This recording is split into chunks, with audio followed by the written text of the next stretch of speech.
Kababayan, sa palagay ko, delikado ang buhay ni Tatay Digong sa loob ng kulungan sa ICC. Naka-receive po ng intel ang ating Vice President at nakakatuwa, meron siyang puting ahas. Huwag kayong magtaka kung bakit tinatawag kong gintong ahas or para maiba lang yung kulay. Parang exciting yung sinabi ni Zina, gintong ahas or whatever, gintong kulisap man ng ating mga source, di ba? Para maiba lang yung kulay. Punch face ako, deserve ko ang mga kagintuan. Teka, ba't wala akong suot na golds and diamonds? O, pag-usapan natin to. Nag-post si VP Sara at dinebunk na rin ito ng Team Alindog. Sabi nga ng Team Alindog, hindi masyadong well-written yung statement ni VP. Don't get us wrong and the Team Alindog wrong, mga kababayan, dahil alam nyo naman, part si Z ng Duterte admin and nahihinaan siya sa written communication skills or sa writing skills ng nagsulat ng statement ni VP Sara. I have a feeling na hindi rin si VP Sara ang ang gumawa, okay? Kasi may mga empleyado naman ng ating Vice President, marami siyang iniintindi, so dapat may magsulat din, lalo't kung usually naman mga intelihente ang mga empleyado ng Office of the Vice President. But syempre, hindi appointees ni VP Sara yan, mga inabutan lang naman yan, mga plantilang araw.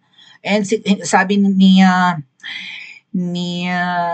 Mahal na Reyna nga, malabong si Chupanga ang sumulat ng statement ng ating pangalawang Pangulo. Pero nakakaalarma po ito dahil naka-receive ng info ang ating Vice President na si PRRD ay pinasok ng mga staff or tao ng Ngiwi administration. Kung ako tatanungin yung mga kababayan, malabong pakana ito ni Ngiwi.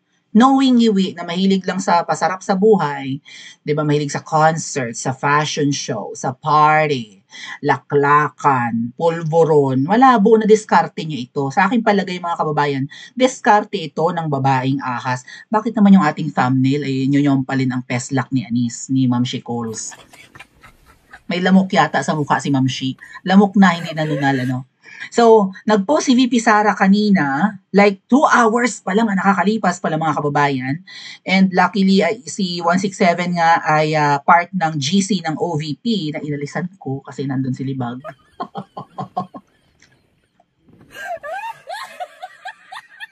At saka yung iba pang mga double agents sa GC ng OVP. So, mabutit nandun pa si 167 na nalaman or kasi ini-inform agad yung nasa GC na yan ng OVP kung ano yung magiging statement ng Vice President or ano yung mga susunod na post. So, naka-receive pa lang nga ng intel ang ating may puting ahas si VP Sara sa loob ng kamang. Mag-alala na kayo, Ngiwi and Butod. Hindi lahat ng kasama nyo sa palasyo ng mga ahas ay samba sa inyo. Naaalibadbara na sa pagiging elit ninyo at matapobre ninyo at kainutilan nyo. Iba yung naranasan. Sa palagay ko iba yung naranasang oo naman, malayong malayo. Ibang experience at nakita naman siguro ng mga nasa kamangyan kung gaano kahusay na leader si Pangulong Duterte. Ang pumalit sa kanya, below mediocre pa nga. Tamad, elite, kutis bayag naman. Yung asawa, kulubot ang leeg, malaki ang tiyan, malaki ang mata. Ang mga kamay ay parang tingting. Mas maganda at mas cute pa ang tarsier sa buhol. Tama ba? So, ito nga po yon. And basahin natin. Medyo may mga sablay lang yung nagsulat ng statement. Unawain nyo na lang. Ang sabi ni VP Sara, okay, pero syempre ibang nagsulat dito sa palagay namin. Staff siguro ng OVP. I know, Jaira, hindi naman siguro ikaw nagsulat nito. JC, hindi ikaw nagsulat nito, no? Kaya nga kino-call out na ng Team Alindog si Attorney Zulaika Lopez, bakit ganito kahina yung statement. Medyo walang suntok eh. Kailangan may pressure itong statement ng ating Vice President. I have received disturbing information from Malacanang, so may puting ahas, that a report about former President Rodrigo Roa Duterte was submitted to President Ngiwi by the Philippine Embassy in The Hague. Nakatanggap si Ngiwi ng report patungkol kay PRRD. Siguro yung condition ni PRRD sa The Hague. The officials ni Ngiwi entered the detention unit under the false pretense of conducting a welfare check and interviewed kinapanayam pala, kunwari, hindi lang nila ang kalagayan ng dating Pangulo, pero baka may halong pamimleasure. Sabi nga ni na 167 kanina sa live ng Team Alindog, at maybe upload ko na lang din sa channel natin, baka mamaya nilalaso na si Tatay Digong doon, kadali pong perwisyuhin. Mga kababayan, naalala nyo, may mga nag-positive sa drug test sa opisina ni Baste, Office of the City Mayor ng Davao City. 'Di ba may surprise drug test, nag-positive. Ang hinala ng iba, baka yung pagkain or tubig na kinukonsumo ng mga empleyado ni Baste ay nalagyan na ng droga. Yun. Mabuti si Baste hindi positive. Kasi ang gustong palabasin, kung ganun man ang ginagawa ng mga galamay ng babaeng ahas at ng administrasyon ni Ngiwi, na gusto nilang mag-positive si Baste sa drug test para, kumbaga, ba't si Ngiwi lang ang pinipressure sa drug test, positive din naman pala si Baste. Diba? O gusto nilang matanggal si Baste as city mayor noon, bago yung nakaraang election na to. Diba, vice mayor lang si Baste ngayon, tapos acting mayor na kasi nga nakakulong si Tatay Digong. Si Tatay Digong yung nanalo nitong nakaraang Mayo.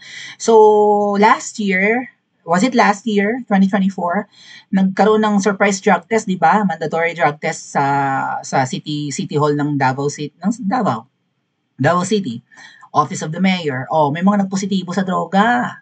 Malay natin, addict talaga, or maybe nahaluan na yung kinakain. Luckily si Baste, hindi nagpositibo sa methamphetamine, whatever that is. Kung anong klaseng drug test ang ginawa, baka ihi-ihi thingy lang. So kung gaya nilang gawin yan at ginagawa na nila yan, hindi kaya ginawa nila ng kung sino mga opisyalis ang bumisita kay Tatay Digong, eme-eme na, concern lang kami, kukumustahin lang namin, tatanungin namin ang kalagayan. Utut! Agree ako, bakit hindi in-announce? Bakit walang post ang Office of the President na binisita nila si Tatay Digong? Kung sino yung mga bumisita kay PRRD, gastos ng pera natin yan. Would you agree? Pera ng taong bayan ang ginamit para lumipad itong mga opisyalis papuntang Dahig at kumustahin si Tatay Digong. And naalarma si VP Sara, bakit hindi sila in-inform? Pasikreto ito. Nalaman lang niya dahil meron siyang puting ahas sa Kamangyang. Thank you so much kung sino man kayo. Sana dumami kayo. Baka pwedeng picturean nyo kung ano man ang mga pulveron session dyan. I-video nyo na rin. Nang mabuking na mga lintik. Since the month of March, nung nakulong si PRRD, there has always been at least a family member or two that visit former President Duterte, almost every day precisely to guarantee his well-being and humane treatment ng ICC. The permission given by the ICC in allowing the agents of the very government ng Pilipinas that nakubidnap kay Tatay Digong to intrude upon him, or intrusion nga, without seeking permission from family members who are in The Hague places his life and safety in imminent danger. Araw-araw may bisita si Tatay Digong. Paanong nakapagpabisita sila ng opisyalis, ng administrasyong nagpakidnap kay PRRD nang hindi nalaman ng kahit sinong miyembro ng pamilya na nasa The Hague? May lumilipad papuntang Dahig, nagpapalitan, apo, anak, pamangkin. 'Di ba? Para bisitahin araw-araw si Tatay Digong. There was a point na pinagbawalan nga na parang 1 week, 'di ba, na walang bisita si PRRD. Anong klase 'yan? Hindi ba dapat magwala na nga ang mga Pilipino diyan sa labas ng ICC?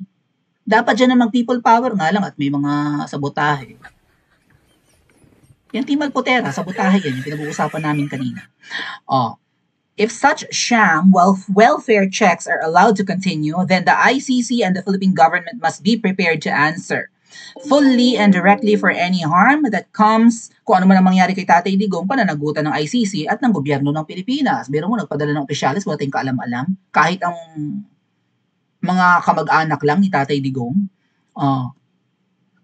Including should the worst happen, his death in custody, pag may masamang nangyari kay Tatay Digong, pananagutan ng ICC, pananagutan ng administrasyon ng Ngiwi, poke ng ina. Okay? Hindi pa kayo magpi-people power. Mag-aantay pa kayo ng 2020. Sige! Maniwala pa kayo sa mga double agents. Na ang totoong laban ay sa 2028. Eh kung dayain ng 2028, may laban pa tayo. Oh.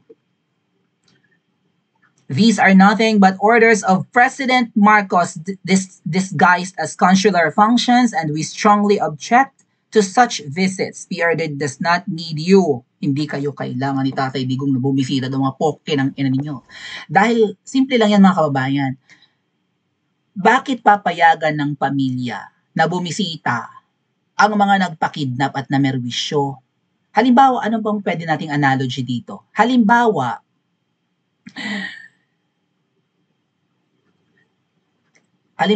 ang tatay nyo ay tinaga ng kapitbahay. E di nasa ICU or nasa ospital. Binabantayan nyo araw-araw. Aba, makalipas ang 6 na buwan at comatose pa halimbawa ang tatay nyong tinaga ng kapitbahay. Itong kapitbahay nyo na tumaga sa tatay nyo, nagpadala ng kanyang mga anak or kapamilya at binisita yung tinaga nila. Tinitingnan lang daw kung okay. At hindi nalaman ninyo at ng nanay nyo, ninyong magkakapatid, na binisita ng kapitbahay nyong nanaga sa tatay nyo, ang tatay nyong nasa ospital. Hindi ba mag-aalala kayo? Bakit nabisita sa ospital ang tatay namin nung tumaga or nung kapamilya nung tumaga? Tapos itong ospital hindi kami inabisuhan. Araw-araw kami nandun. Araw-araw, anong oras nila pinapunta? At bakit pinapakausap nila? Sa tumaga sa tatay namin, ang tatay namin. Hindi ba pwedeng kasuhan ng pamilya Duterte ang ICC? Hindi ba pwede yun? Nakuha niyo yung analogy? Kayong namerwisyo sa tatay namin, dadalawin, okay lang ina ninyo. Mga demonyo kayo, wala kaming tiwala sa inyo.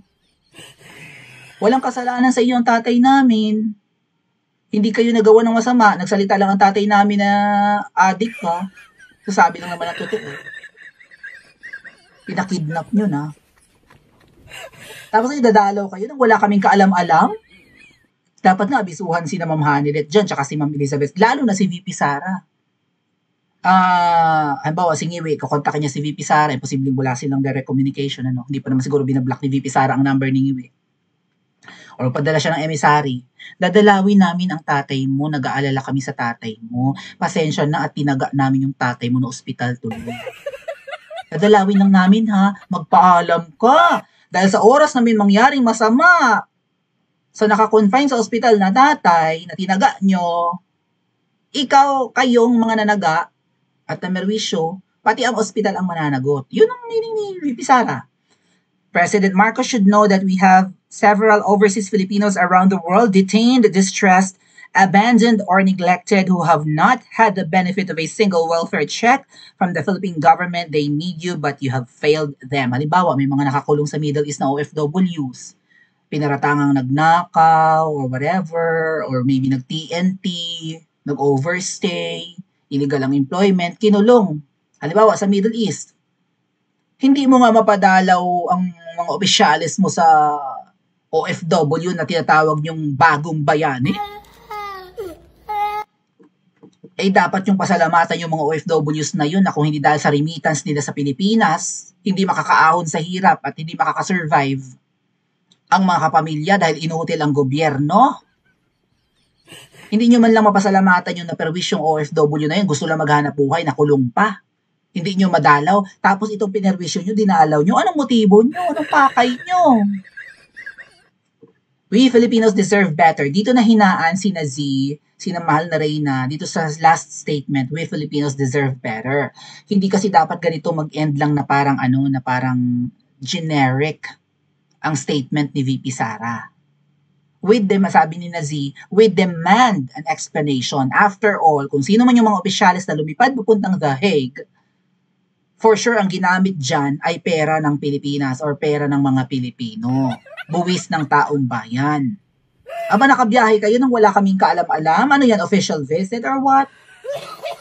Ba't hindi yan announced? Ba't hindi alam ng Vice President? Ba't hindi alam ng pamilya ni Tatay Digong?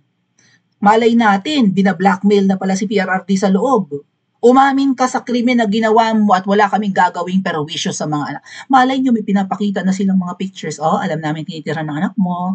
Oh, tinitiktikan namin lagi si VP Sara. Oh, may sniper kami sa bubong doon sa tinitiran niya.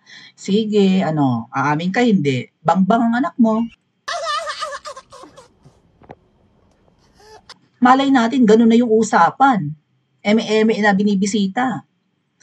So, kailangan mag-demand si VP Sara bilang anak ni PRRD plus mag-demand si VP Sara bilang Vice President as the representative of all the Filipinos, mag-explain kayo, Ngiwi, kung ikaw man ang utak nito kasi tingin ko kay Ngiwi, lutang naman yan. Hindi niya to diskarte to ng babaeng ahas. Tama? Oh. Yun. So, kailangan papagpaliwanagin ang Office of the President, si Ngiwi or ang babaeng ahas, ano ang pakay nyo sa dahig? Ano ang ginawa nyo? Ipaliwanag nyo magkano ang ginastos nyo at para saan ang pagbisita nyo. Pag may masamang nangyari, sino ang mananagot? ICC o ang gobyerno ni Ngiwi? Paki-comment po sa comment section at mag-like and subscribe din po kayo.